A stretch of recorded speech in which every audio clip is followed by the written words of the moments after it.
Hey everybody. So, just adjust that a little bit for us. There we go. Alright. So as promised, I'm talking about Dragon Age, the role-playing game. So we got box set number 1 here. As you can see, not particularly big compared to most box sets. And I also have set number 2. Alright. Now, set number 1 is pretty much your introductory set. You need it to start out in the game itself. It's based around characters between 1 and 5. Quick catch up for those who are not familiar with the Dragon Age universe. It is set in a fantasy world.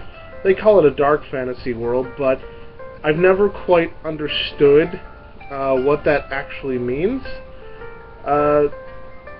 It's got more mature themes or horror inspired, and to me, I've played the console versions, and I don't think I'm numb to horror, but I don't find anything that they're facing or any of the sort of plot twists and turns any more different than Lord of the Rings. I mean, frankly, Mordor is not exactly light and fluffy, so yeah.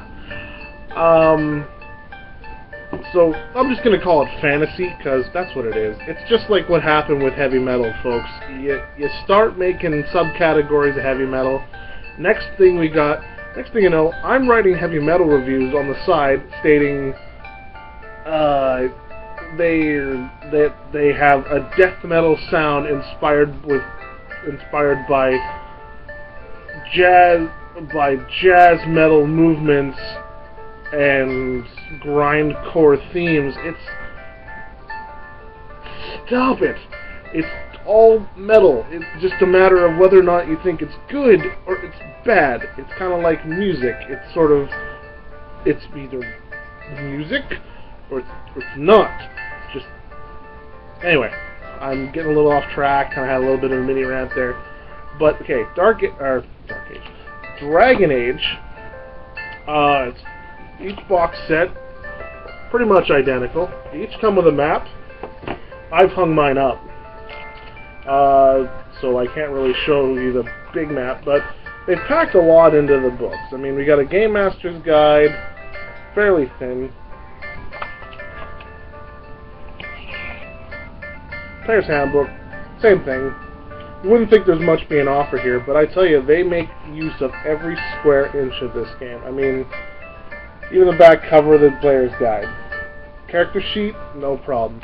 Of course, we all basically these days use PDFs or some sort of online thing. I'm sure they have the equivalent, but it's nice that, you know, we can go a little bit old school, and it's right there to be photocopied or scanned or whatever it is we have at our disposal. Also, it doesn't run on a D20 system. Green Ronin has decided to go with 3x6 system, and that little red die there is what makes the mechanics of this game fairly interesting. As far as character selection is concerned, they've kind of gone away from the traditional races thing and kind of put them as backgrounds, so they're not actually like per race. It is just sort of a background of your characters. It is a little bit like a template or an archetype, but there's still the character on top of the background. So you have a circle mage or a apostate, which is like a free mage but wanted by the law because mages can't be outside the circle, because this religious organization, the Chantry, will, you know, give you a big old bitch slap, which is kind of actually the theme of the new Dragon Age 3 coming out. If you haven't seen the trailer that came out in E3, you really should. It's all about the Inquisition, which is just starting up, where the Chantry is trying to suppress the circle mages, and unfortunately, due to the events of Dragon Age 2, they can't anymore. It's gotten out of hand, and the mages, some are sticking with the circle, some are not. They're uprising. It's all just a big bloody mess. and it's fantastic. Anyway, 3d6, the main mechanic that I'm enjoying the most out of this game, though I have yet to play it with an actual group, so take my review with a grain of salt. I just, with my own game, I'm kind of busy. I don't really have a whole lot of my own time to go ahead and set up a gaming group. And also, I'm pretty loyal to my gaming groups. If I'm not able to attend, like, pretty frequently, like, periodically, like, once a month even, then I don't do it. It's not fair to anybody. But the mechanic I was telling you about that Dragon Age has that I think is very unique, and I really enjoyed it, picked up on the Geek and Sundry video, where Green Ronin games with Will Wheaton on tabletop, is the stunts. Now, what this means is when you're doing a roll of anything, whether it be spells or combat events, fundamentally, what ends up happening is that when you roll a double, so just like how they're sitting in my bag right now, I've got 2 2s and the 5 on the red dice. So yes, for your total skill thing or skill check or combat attempts, you're looking at all 3 of these dice and adding them together. Now, based on that being a success, fine. It's a success, let's go with that. But because you roll doubles, that means you get stunt points. And stunt points are determined by that red dice, the dragon dice. So we got 5 stunt points, and fundamentally what that means you can do, let's say I was in combat, so you can spend up to 5 points in stunts, and basically the chart goes up to 4, so I pretty much have the board open to me. One of the ones I think is pretty impressive is Dual Strike.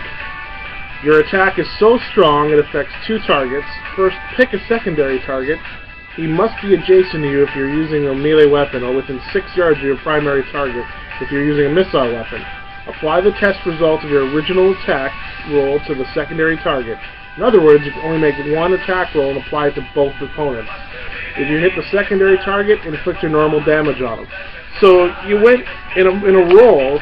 You went from attacking 1 guy to being able to get 2 at once with the same attack roll. So that's pretty cool. Just something to chop up the whole whack, whack, whack, whack, whack, whack, rock'em sock'em robots type of combat.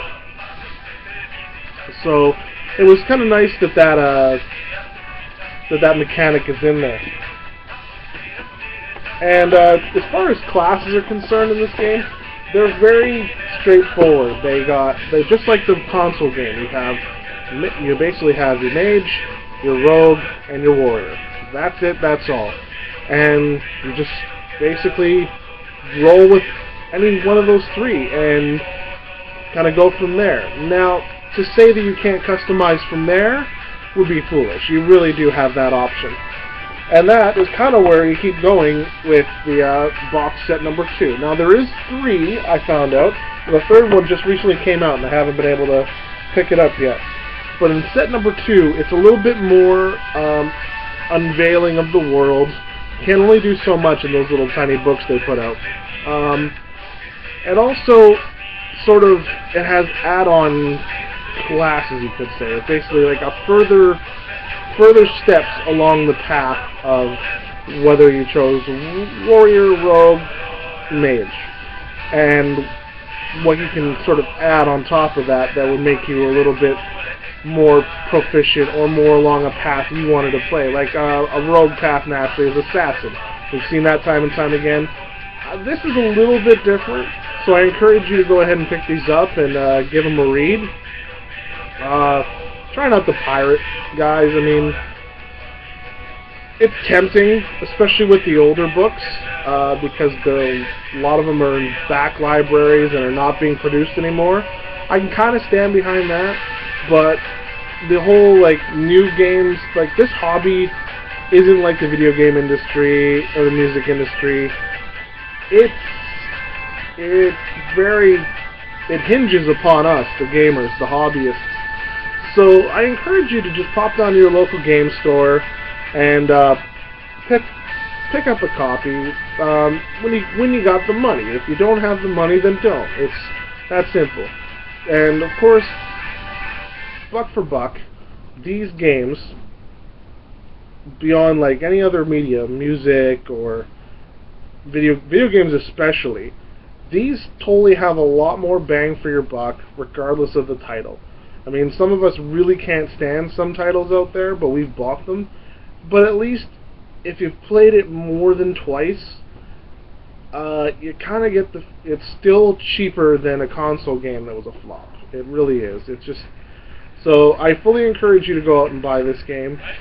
Maybe just box set one, kind of whet your appetite, get your teeth sunk in, and then kind of go from there. If you're already a fan of the console systems, though, or the console games, then you're going to like the role-playing game. It does it justice, plus it gives you the level of imagination and creativity that you need that makes a role-playing game a role-playing game. Anyway, so on that note, and delightful display of music. I hope you've enjoyed it throughout the video. I've decided to leave my my medieval writing playlist on while we've done this review. Hope it didn't interfere too much with you being able to hear me. From myself, Jared, at the Raging Demons RPG, and as you know, Bob, keep the dice rolling.